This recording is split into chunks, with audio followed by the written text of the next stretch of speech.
Glória a Deus. Boa noite. Paz seja convosco. Amém. Deixa eu abrir aqui, me organizar. Cadê os homens? Deixa eu ver. Deixa eu olhar os rostinhos. Ah, glória a Deus, já até se juntaram tudo aqui, que bênção. Eu quero que vocês abram suas Bíblias no livro de Êxodo, capítulo 18, versículo 13. Nós vamos ler, depois nós vamos orar. E, em nome de Jesus, eu tenho certeza que o Senhor vai falar ao teu coração. Gostei do tema, viu, pastor? Hoje os meninos vão ouvir, se bem que vocês sempre ouvem, né? Acredito eu que vocês estão em todos os cultos, estão participando de todos os trabalhos da igreja, não só os de homens, e estão ouvindo a palavra do Senhor. Amém? 18, 13. E aconteceu que, ao outro dia, Moisés assentou-se para julgar o povo. E o povo estava em pé diante de Moisés desde a manhã até a tarde. Vendo, pois, o sogro de Moisés tudo o que ele fazia ao povo, disse: Que é isto que tu fazes ao povo? Por que te assentas só, e todo o povo está em pé diante de ti desde a manhã até a tarde? Então disse Moisés a seu sogro: É porque este povo vem a mim para consultar a Deus. Quando tem algum negócio, vem a mim para que eu julgue entre um e outro e lhes declare os estatutos de Deus e as suas leis. O sogro de Moisés, porém, lhe disse: Não é bom o que fazes, totalmente desfalecerás. Assim tu, como este povo, está contigo. Porque neste negócio é muito difícil para ti, tu só não o podes fazer.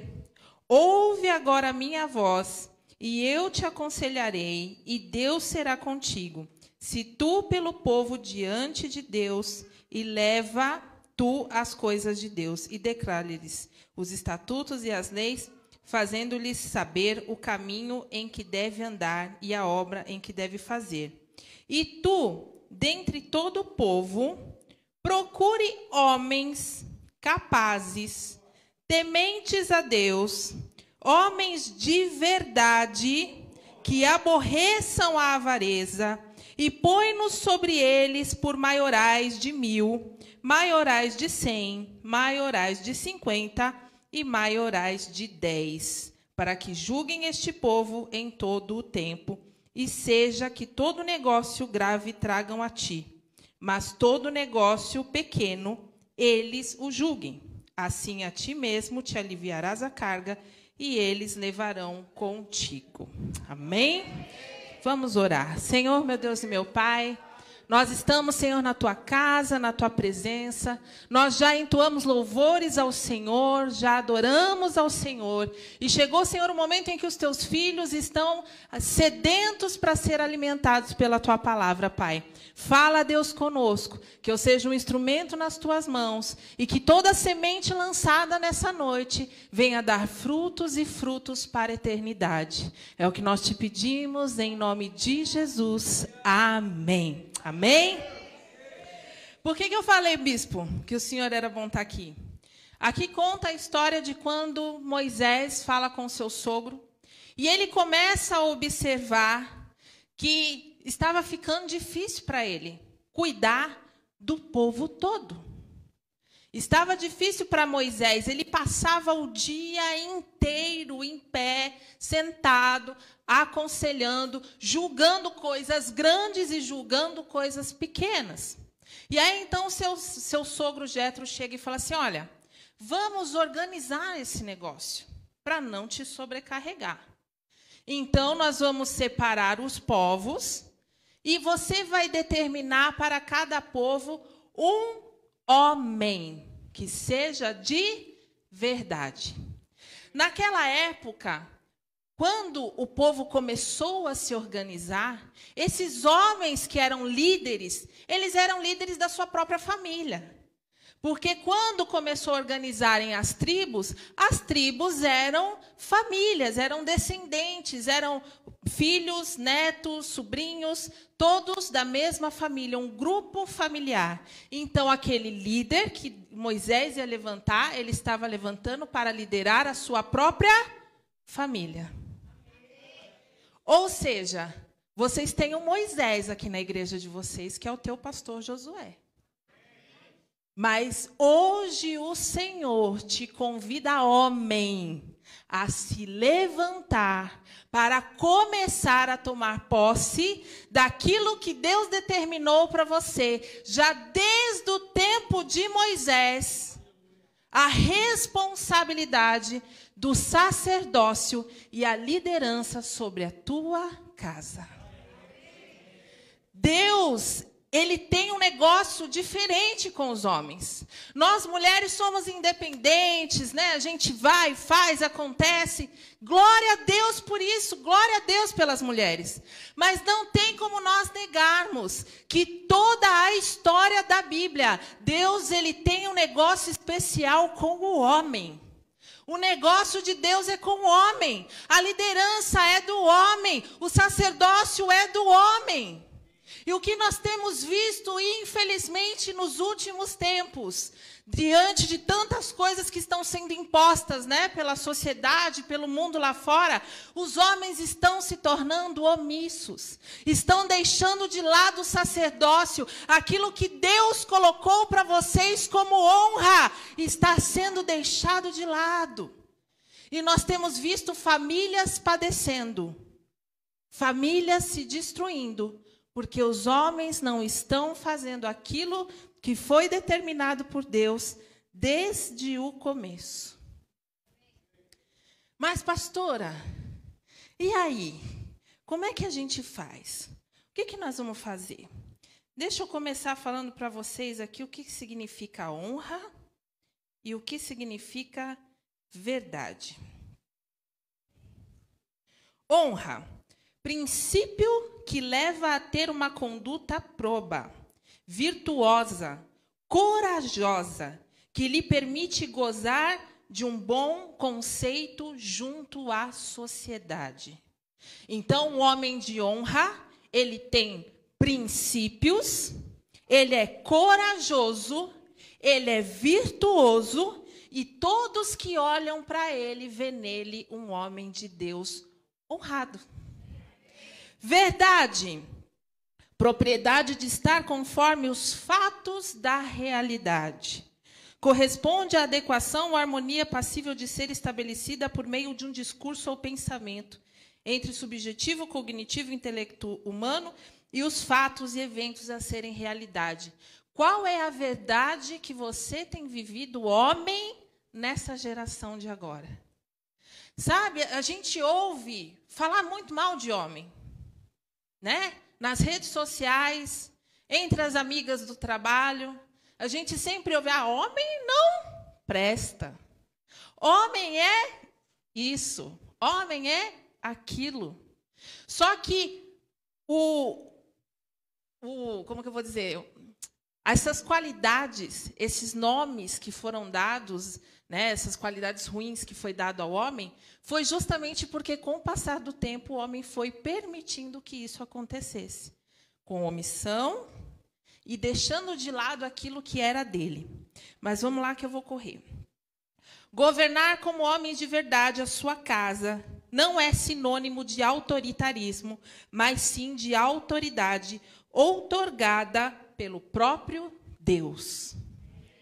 Não é você chegar e falar assim, quem manda nesta casa sou eu, né? Engrossa a voz, e tem que ser do meu jeito para mostrar autoridade. Não. A autoridade, ela vem junto com respeito. O homem que tem autoridade em casa, ele não precisa falar alto. Porque quando a mulher e os filhos ouvem seus passos chegando na porta, ela já começa a falar, olha, comece a se comportar, teu pai está chegando. Vou arrumar aqui, preparar a mesa, teu pai está chegando. Né? Existe o quê? O respeito.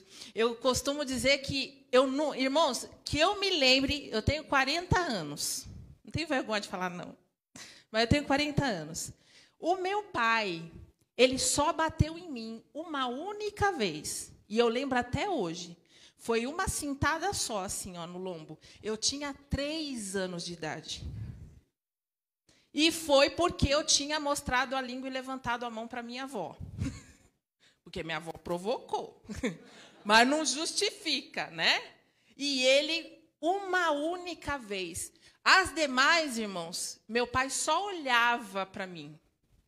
E eu já baixava a cabeça, eu já entendia o recado. Eu nem me atrevia a fazer alguma coisa que desagradasse o meu pai.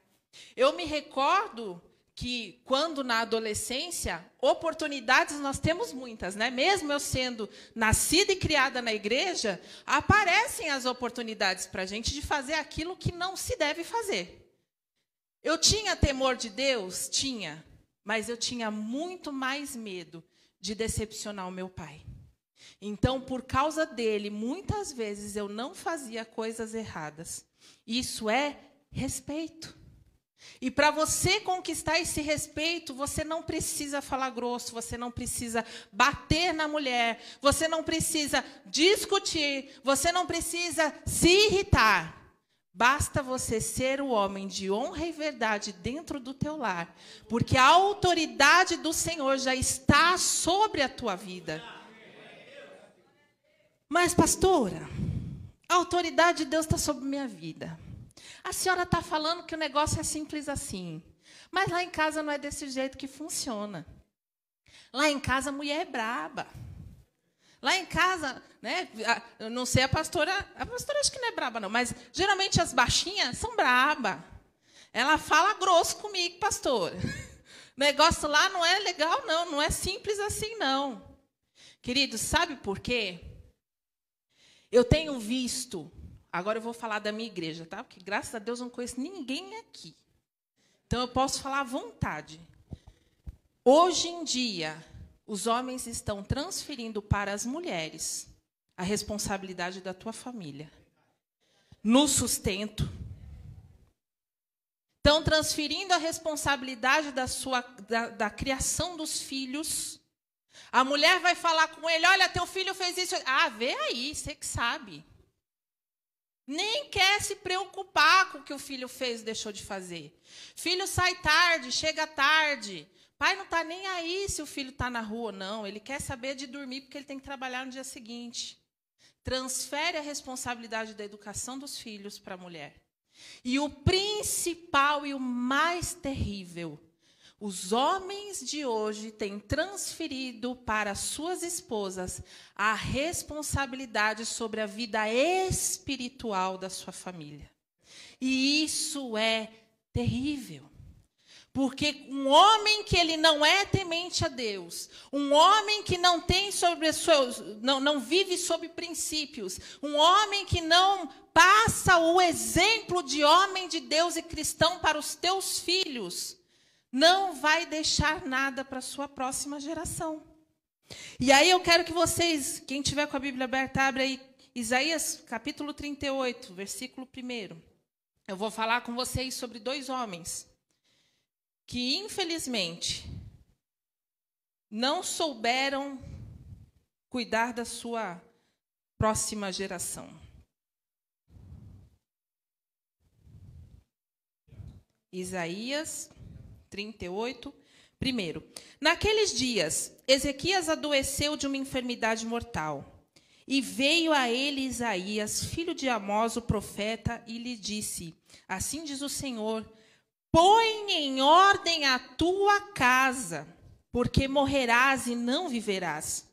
Então virou Ezequias o rosto para a parede e orou ao Senhor e disse, Senhor, lembra-te, peço, de que andei diante de ti em verdade e com coração perfeito, e fiz o que era reto aos teus olhos. E chorou Ezequias muitíssimo. Então veio a palavra do Senhor a Isaías, dizendo, vai e dize a Ezequias, assim diz o Senhor, o Deus de Davi teu pai, ouvi a tua oração e vi as tuas lágrimas, e eis que acrescentarei aos teus dias 15 anos.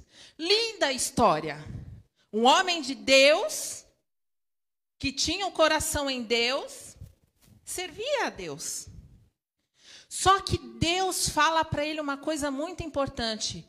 Põe tua casa em ordem. Deus dá 15 anos para o camarada fazer o que ele tinha que fazer.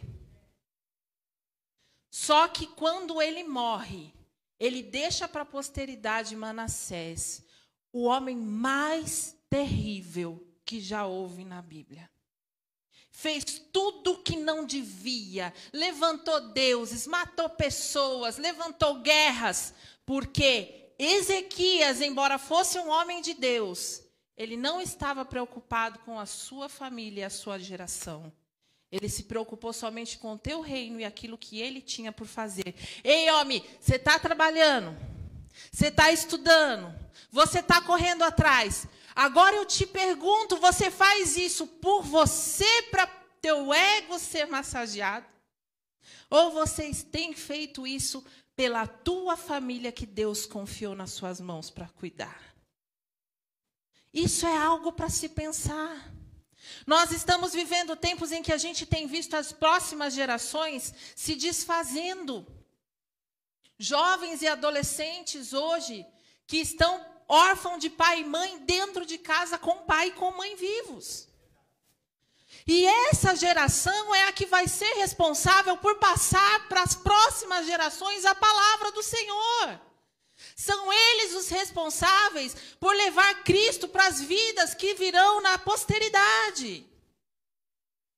Se nós formos estudar em toda a Bíblia, Deus sempre fala sobre geração com os homens de Deus.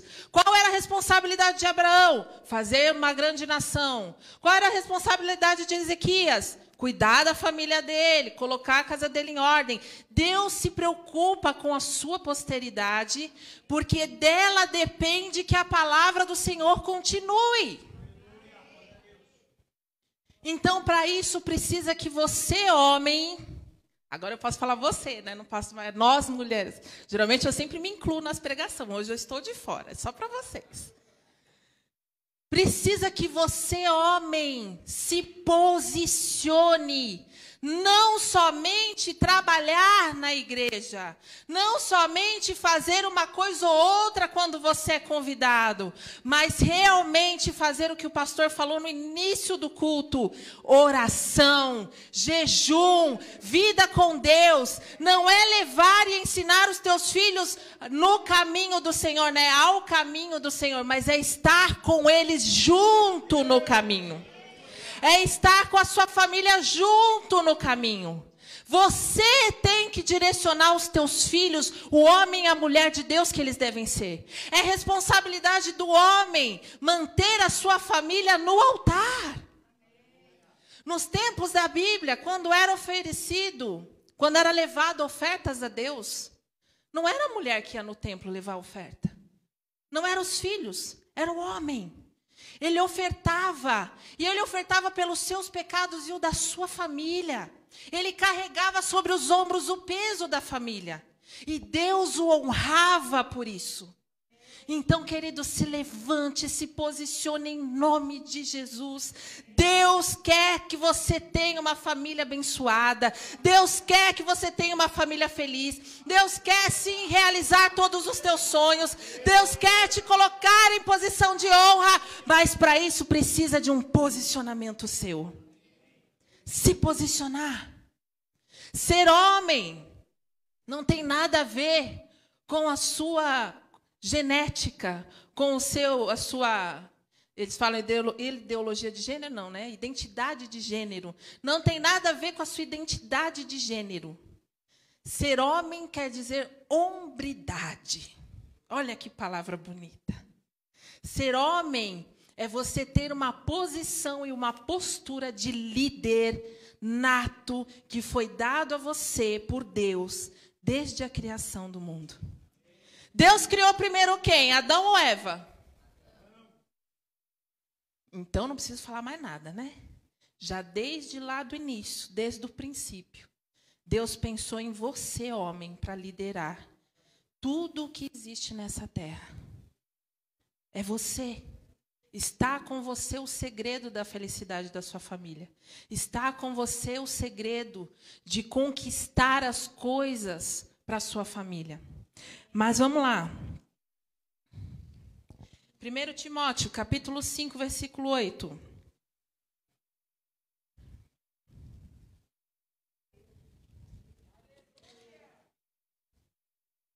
5:8. Diz assim: Mas nós, que somos do dia... Não, peraí que eu acho que eu abri errado, perdão. Ei, glória, pastor. Ao vivo é assim mesmo. A Bíblia é grande. A Bíblia é grande. Achei. 1 Timóteo 5:8. Achei. Mas se alguém não tem cuidado dos seus, e principalmente dos da sua família, negou a fé e é pior do que o infiel.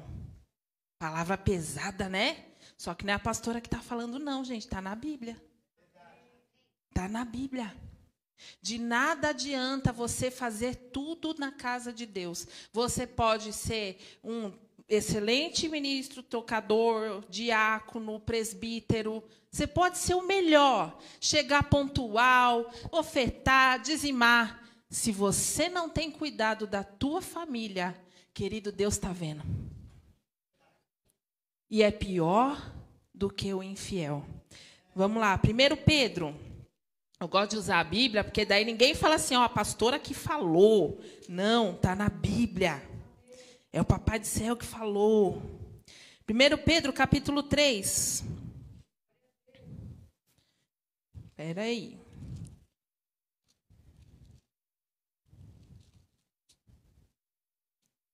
Versículo 7 diz assim: igualmente vós, maridos, coabitai com ela, ou seja, com a sua esposa, com entendimento, dando honra à mulher, como vaso mais fraco, como sendo vós os seus coherdeiros da graça da vida, para que não sejam impedidas as vossas orações.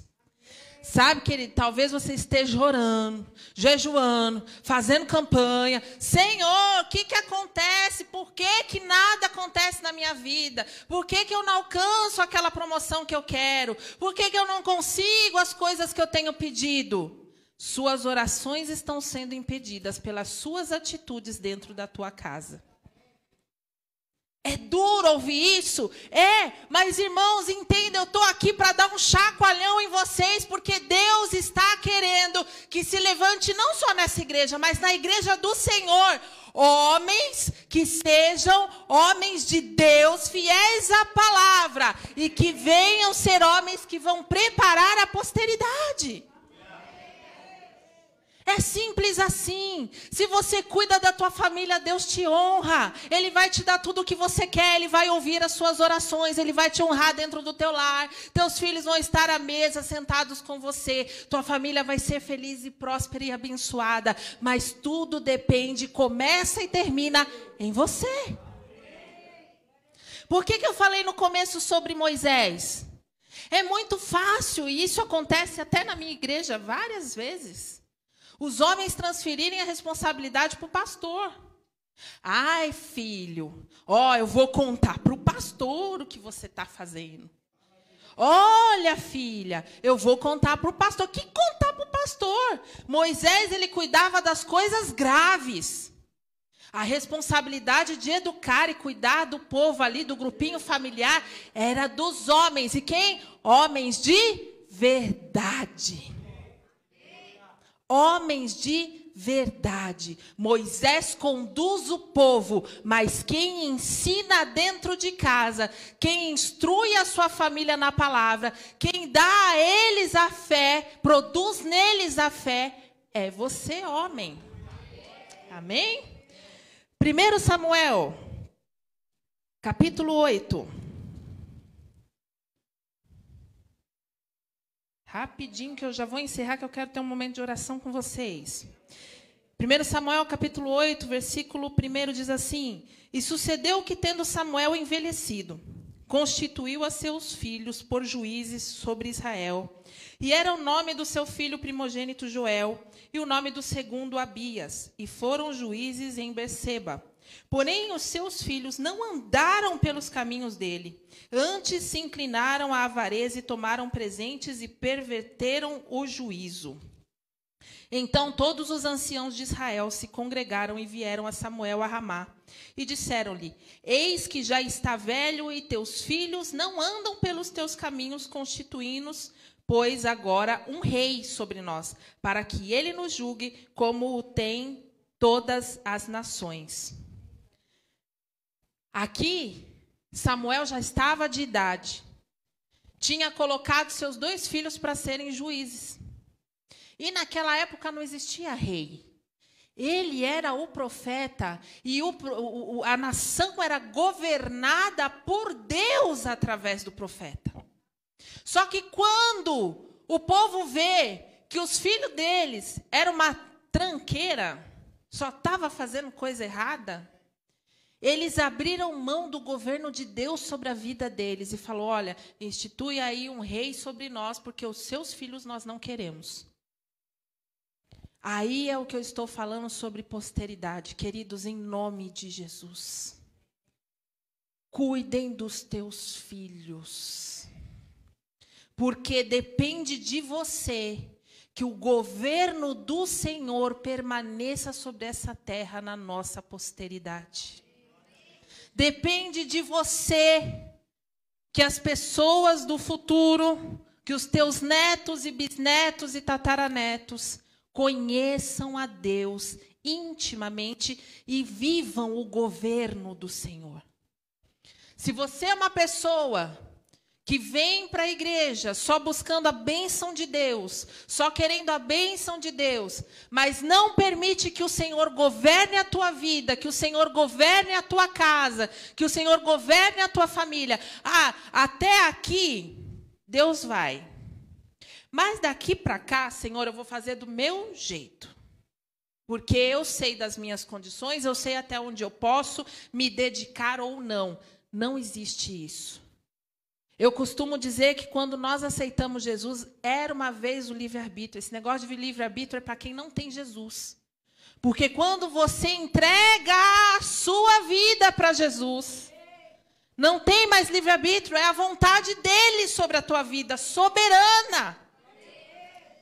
E se a vontade de Deus é soberana sobre a tua vida, Deus tem que estar em primeiro lugar em tudo que você fizer. Pastora, mas eu trabalho, eu estudo, é cansativo. Como que eu vou me dedicar à obra do Senhor? Como que eu vou me dedicar às coisas de Deus com um dia tão corrido, com uma vida tão corrida? Quando Deus está no centro, quando Deus é o primeiro, todas as outras coisas vão se encaixando naturalmente, porque o próprio Deus cuida de te envolver, de cuidar para você. Ele tira de você o peso, ele tira de você aquilo que não é teu, e ele vai te conduzindo, e ele vai te carregando no colo nos dias da sua luta. Ele é o mestre dos mestres, ele vai te ensinar. Ele é o Senhor dos exércitos, ele vai lutar por você. Mas é necessário, em nome de Jesus, homens de Deus, um posicionamento seu a respeito da tua vida com Deus. A prática diária de um devocional. Acorda de manhã, faça a sua oração, leia a palavra, tire uns 15 minutos para ficar na presença do Senhor antes de sair para trabalhar. Faça culto familiar. Reúna os teus filhos à mesa na hora do jantar. Faça uma oração. Dê uma palavra ali de 5 minutos. Isso não vai gastar o teu tempo. Mas vai ganhar e vai ter frutos para a eternidade dentro do teu lar. É vivência diária com Deus que vai te fazer mais do que vencedor. Não é o teu esforço sobre-humano, se desdobrando às vezes em 2, 3 empregos, que vai te fazer conquistar a casa dos sonhos, o carro dos sonhos. Não. Não é deixar o seu tempo com a família, o seu tempo para cultuar, para fazer outras coisas que você vai conquistar alguma coisa. Não. É quando Deus estiver em primeiro. É quando Deus for o centro. Quando Deus for o centro, você vai ser o cabeça do teu lar. A liderança vai ser algo que vai fluir naturalmente. E toda a sua posteridade, toda a sua geração será abençoada por causa do posicionamento seu. O sacerdócio já é teu, querido. Deus já instituiu sobre a tua vida o sacerdócio. Ele é teu. Toma posse. Receba do Senhor essa honra. E siga em honra. Honrando o Senhor. Honrando a tua esposa. Honrando a tua família. Deus quer te ver feliz. Mas sem Deus você não vai conquistar nada. Aí você passa toda uma vida lutando. Morre e as pessoas depois nem lembram que um dia você existiu. Agora, quando você deixa o seu legado, quando você deixa uma história, quando você traz teus filhos e a tua esposa e a tua família para caminhar no caminho do Senhor junto com você e não por você, tudo se transforma dentro do teu lar. As pessoas ao seu redor vão ser impactadas. As pessoas no seu trabalho vão ver que existe algo diferente. A liderança sobre a tua vida vai ser tão natural que você vai sendo promovido, porque o Senhor vai te dar sabedoria. Mas precisa de um posicionamento seu, em nome de Jesus. Pastor, se me permite, eu gostaria que os homens... Eu quero fazer um apelo aqui para vocês. Eu não sei como está a sua casa, como está seu trabalho, como está a sua vida, e muito menos como está a sua vida com Deus, porque a tua vida com Deus é você e Ele. Mas eu gostaria de convidar você para vir aqui à frente e receber uma oração. Que você receba em nome de Jesus essa unção do sacerdócio, essa unção de liderança, essa unção de ousadia para viver o melhor dessa terra, para viver o melhor dentro do teu lar. Que você possa, em nome de Jesus, ser tocado pelo Espírito Santo de Deus.